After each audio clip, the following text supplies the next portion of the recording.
Hey, family, welcome to the Hub.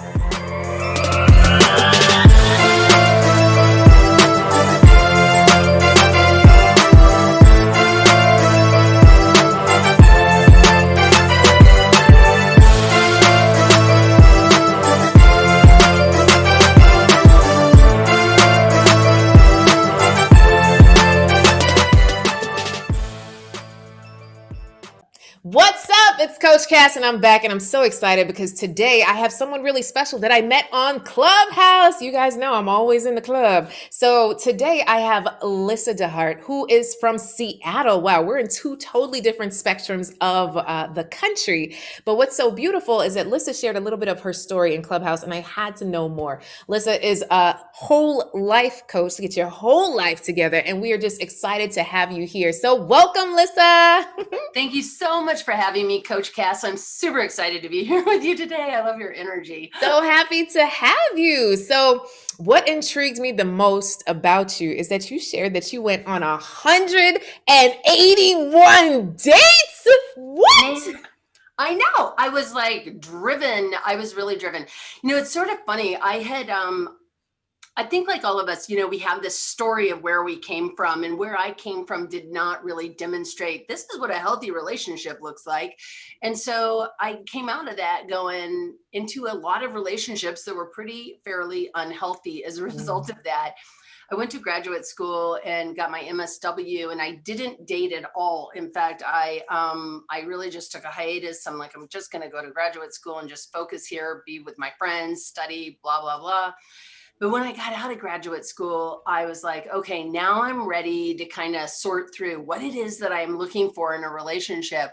And part of that journey was, and this is because I've been married for 23 years, so long ago that people were writing, personal ads in the back of their local rag magazine, right? Wow. Yeah. So I had my catchy little, 4 or 5 sentence thing, that to pique somebody's interest, and I just started dating, and I was going on coffee dates. I was going on dates for after dinner or after work drinks, or going to a dinner with somebody. And back then, you had to call a number, and then you listen to the recording, and you decide whether or not you wanted to call them back or not. So it was only with the ones that I was interested in calling back that I even had these. 101 interest? Oh my, 181 interest. Oh Yeah, my goodness. That's a lot of phone calls. Yeah. Did you get an assistant to help field No, these I calls? didn't. No, I just used my extra time. Like, I'm like, what am I doing? I'm just sitting here on a couch anyway. So I'll just listen to messages, call somebody, have a conversation. And I got really good at assessing pretty quickly, sort of like where I was when I was talking to this person, if it sounded like I was even interested in getting to know them. Mm-hmm. And it was a bit of a transition, because at the beginning I was like, please, somebody love me. Please, is there somebody out there for me? I want to be loved. I want to be loved. I'm so lovable. I know there's somebody for me. Like all the messaging that was going on in my head. And one of the things that I realized through this process was I was using an old pattern, which is the same pattern I came out of childhood with, which was, how do I perform to be good enough so that you'll love me, right? Like, what do I need to do? Put myself into a little Pringle shape or whatever in order to fit what you were looking for. And what I had found with that particular pattern was I ended up in relationships with people who fell in love with who they thought I was, because I was pretending to be what I thought they wanted. Ooh, that's not good at all. It is a lot of work to keep that up when that's not who you really are, right? And so I started playing with this idea in graduate school. And so when I got out of graduate school, I decided to really, let's do a research project here. We're going to go on, and I think I probably went on I don't know, I went on 181 dates. There were easily 500 people that I wow. Okay. Out of, though. Tell me the craziest date you went on that you actually went on. Okay, so one of the craziest dates that I actually went on was with I was a lot younger, so a young man, and we meet at the restaurant, and it was so interesting because he had described himself so completely differently. And this was different than today where you see a photo of somebody, but there's that shock, like I wasn't like, I'm all that in a bag of chips. I was like, I Mhm. kind of look a little like this, and this is what you can expect when I walk through the door. So you're not like, what? And I saw him, and it was like he was, I want to say it felt like he was 40 years older than he looked like how he had described Oh himself. no. He had not aged well. And so it was just like, it was like this Grandpa? sense of a little like that. It wasn't quite that bad, but it was a sense of like either not a real clear understanding Self. and self-awareness of him, Mhm. how he presented himself, but also it was the sense of maybe I wouldn't like him if he had just been Mm. honest about who he was. So I Oh. started paying attention to these sorts of things, right? Like Mhm. where the discrepancies were, where words and actions were out of alignment, That and I happens paid a too. lot of attention to that. Yeah. Yeah.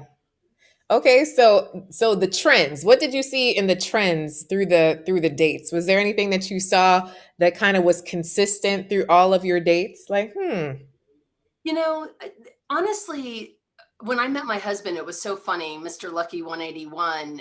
We ended up he in was the last date? He was the last one. When I met him, I was like, I'm like, okay, I think I'm going to give this a whirl and see where this goes.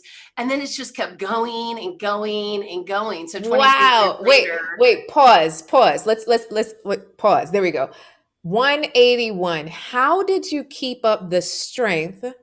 Because so many women get frustrated in the mhm, dating process, right? So it may not look the same as what you went through, but it kind of does, right? Because it's the swiping and going through the people and the hundreds of folks and who do you talk to and the conversation. And you actually left your house. This was before Zoom. So you actually left your house to yeah. meet these people in person, 181 people in person. So how did you keep the gumption to keep going? How did you do that? I think the engine going is a really good metaphor for what it had to be. To some degree, I was having fun with it. I made it into something I was enjoying, and I was looking at it as an opportunity to meet people, not find the one. And I think that that's like, so I just took I a like lot that. of pressure off. And I would say to people, because of course you had to have a phone call because, you had to have a phone call because you just had a personal ad. And I would just say to them, look, I don't know if there's chemistry between you and I don't believe that you can invent chemistry. So if there isn't any chemistry, no harm, no foul. Like you're not going to hurt my feelings. And I'm going to tell you, I will not like go on a second date if I'm not interested in you. And if you're not interested in me, that's fine too. So we would go to these dates with a lot less pressure Ooh, about them being the one. that's And so I good. ended up being friends with some of these guys, even though I wasn't even a little bit interested in dating them. And I would say that a few of them we ended up friends and they weren't interested in dating me. So there you go, right? Are you still friends with them now? No, I mean, but that Mm, was like a long time ago, yeah. right? Well, 24, 25 years ago. And I don't know, I got busy in life, and friendships, you have to keep rapport, all that keep jazz. it moving. It's okay. We got to clear the cobwebs. So now back to date number 181. Can Yeah. you remember what made you even go on the date? I know, I'm reaching here. I actually can, because he's the love of my life. So I can absolutely remember what it was. So I had really made a transition through the dating process. And that was one of the biggest gifts of going out with so many different people, was I had made this transformation from do you like me and the pretzel thing to Mhm. do I like you? So I got really bold, and I would just like lay it out in the phone call. And I can't tell you how many men were like, you're kind of overwhelming, or you're too much for me. And I'm like, that's cool. If you cannot handle me over a phone call or a cup of coffee, like next, Bye. because Mhm. honestly, thank you for your candor. Like, I'd much rather, like, let's be done, move on. I got another date to go on because frankly, my dance card is full. And so my husband's name is Michael. So he left me two messages on the last personal ad I ever wrote.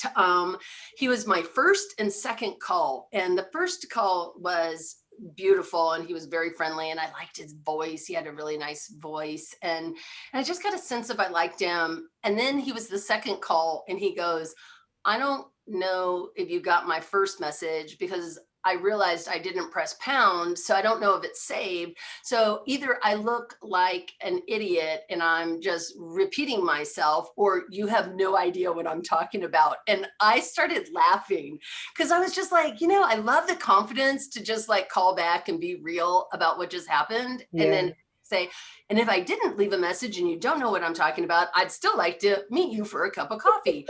And so he and there was a lot going on. I was dating a lot of people. And so it took about, I said, yeah, sure. So I called him and we talked, but he had to leave and I was going to call him back, but I got busy because I was dating a lot of people. So I call him like literally 2 or 3 weeks later and Oh my goodness. I don't even know if you remember me, but you called my personal ad twice and we had a little quick chat, but I'd love to meet you for coffee if you're like still interested. And he was like, I didn't think I was ever going to hear from you again. And I'm like, surprise. Yay! Your so we lucky go day, buddy. so we go out on our first date and it was the chemistry was there, so there was the physical chemistry, but even more important than that, I had already started really paying attention to the things that were important to me, like the values that were going to be Mm, really important in how people are and just our being in the world, right? yes. And so he was interested in me, like he asked questions about me too. It wasn't just me asking him questions and listening to him. And we went from coffee to a bookstore and we proceeded to walk through this bookstore and just talk about all the books that we had loved and read. And we had read many similar books. And so we were just like chatting about things and we were getting a sense of shared interest. And then we even had like some really serious conversations. Like I said, look, I'm this is kind of who I am. And if I'm overwhelming to you, like, I'm a therapist and I was a therapist at the time. And I said, everybody comes into a relationship with baggage and that's the whatever, but I'm not interested in carrying your baggage down the road. So if you've got baggage, which we all do, you need to be able to push, pull, trolley, dolly, drag, carry. I don't care how you hump your baggage down the road, but you need to be able to carry it yourself. And what I offer you is that I promise to do the same also, which doesn't Aw. mean I'm not there to be a like walk with you and be like, that's really heavy baggage and I got it. I'll talk you through carrying it, but I'm not going to take it on for you. And I'm That's not going to ask you to take beautiful. mine on either. And his response to that was not you're scary. His response to that was that I like, That's right? beautiful. Oh my goodness. So he really shared. Oh, so one, you liked him, he liked you, and then you accepted both of you accepted each other for where you were and were willing to be and what you were willing to do. So you also set boundaries and parameters. Like you have to do your own work. So you met this amazing guy, but one of the things you mentioned in your story is that you had a lot of dates. So I know that's something else that gets really overwhelming with professional women is that they're like, how do I juggle all of this? Right. So I meet John, but then Tim and then Rashid. It's just like, I can't juggle. It's just too many people. Right. So how do you, or how did you juggle that the dating, the verb of dating someone and then choosing, like that process right there has been a mystery to many women. So can you help to demystify that for us, Lyssa? Sure, I have an answer. Actually, in a clubhouse room that I believe you were in, one of the things that somebody said was take notes. Mm, And so I would like you can tell, like I could tell very quickly. Within 15 minutes, I had a sense of whether or not this was somebody I was really interested in getting to know more. Not that mhm, I loved them because I didn't love any of them until right. like I didn't love Michael even until I got to know him a bit better, but I felt Mhm, attraction for him. There was definitely chemistry. But if I didn't have chemistry, then I didn't bother to do this. And okay. I'd be like, thanks, have a great life. Love to have met you. That was great. Thank you. Mhm, Great luck with your future kind of thing, moving along. Because I had also set up the agreement in the beginning. If we don't both have chemistry, then it's nothing, right? mhm, Like move along. And then the ones that I did, I mean, honestly, I would say there was maybe out of that 181 people, maybe 10 men out of all of them that I was like, I would like to go on maybe a second date and maybe a third date. So it wasn't like I had to have reams, like I didn't need an Excel spreadsheet or something for this process. It's like, that's what I'm like, oh my God, how do I keep them like all organized? Yeah, like flipping through. So, I mean, so there was really only about 10 men over 2 years that I wanted to got more interested in, like maybe having a second date. And for Yeah. those, I captured things that I liked about them and I Mm. paid a lot of attention. So I remember like one of the things I really paid attention to on first dates, especially because we'd often meet at a restaurant, if not on the first date, on a second date, for sure would be at a restaurant. And I would observe how they treated the wait staff. I'd been a Mm. waitress for many years. And before I went to graduate school, because I was an art student and we all wait tables. And so I would just pay attention to how that person treated people who didn't seem important to them. And Mm. I started to make some assessments like, if somebody's mad at me and they don't see me as important because they're mad at me, how are they going to treat me? Because I'm going to see a microcosm of that in how they treat people they don't know who are unimportant to them. And so I would watch how they treated people that didn't seem to apparently matter.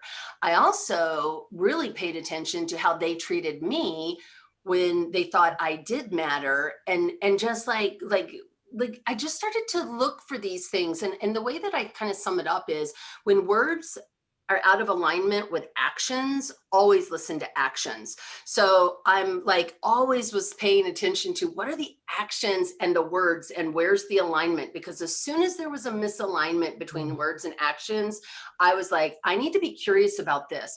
And then I forced myself to be brave enough to have a conversation about it.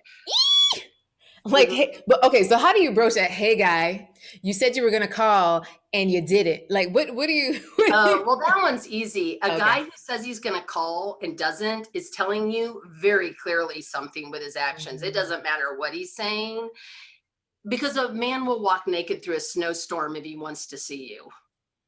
Right? I mean, come on. Like, I mean, really, if they Naked through a snowstorm.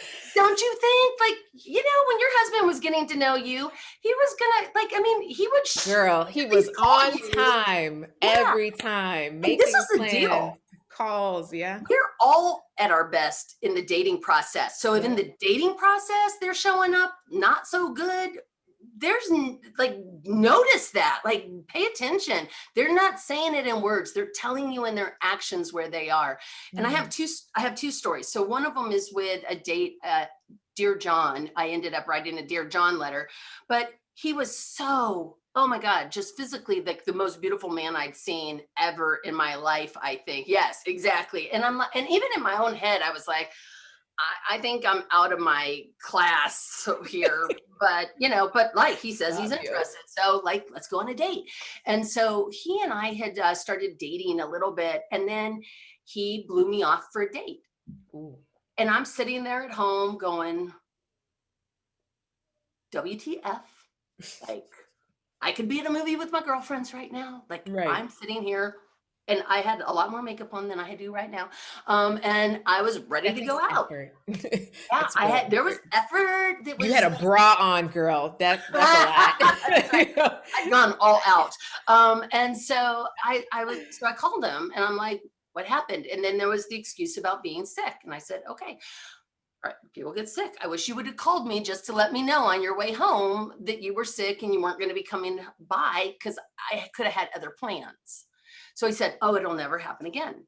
So fast forward a month, sitting on my couch waiting for a date, no call.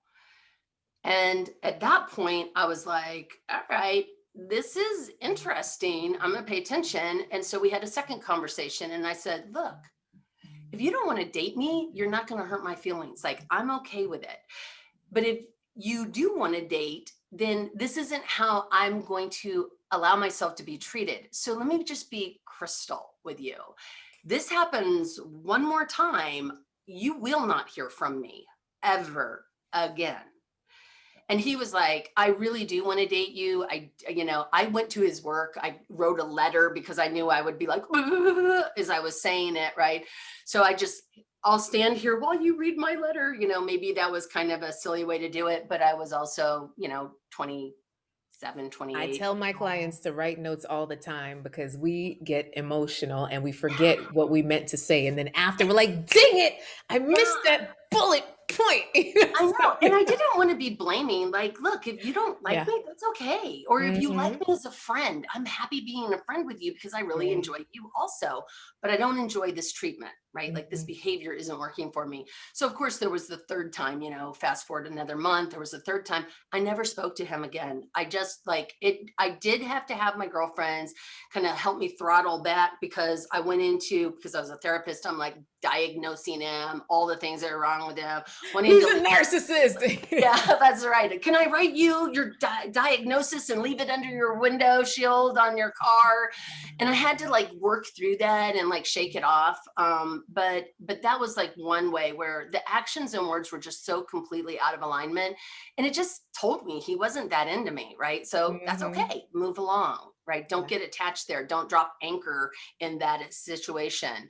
And then with Michael, one of the things that was really interesting was how he treated me and how he treated other people. There was a real clear alignment, and his words and actions were just so together. But we had our little first thing.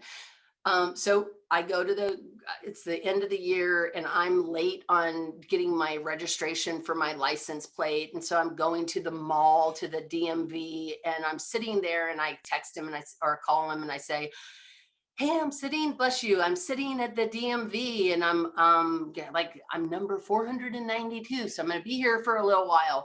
If you want to come over and hang out with me, I'm just sitting here in the mall waiting to get my license tags renewed. And he's like, sure. So he comes over to the mall and we're sitting there and we're having this great conversation, and finally my number gets pulled, and so we both go up to the thing together, and the lady says to me, if you did not drive your car here today, I don't have to charge you a fee for driving on an unregistered license plate, right? Or a unrenewed license plate.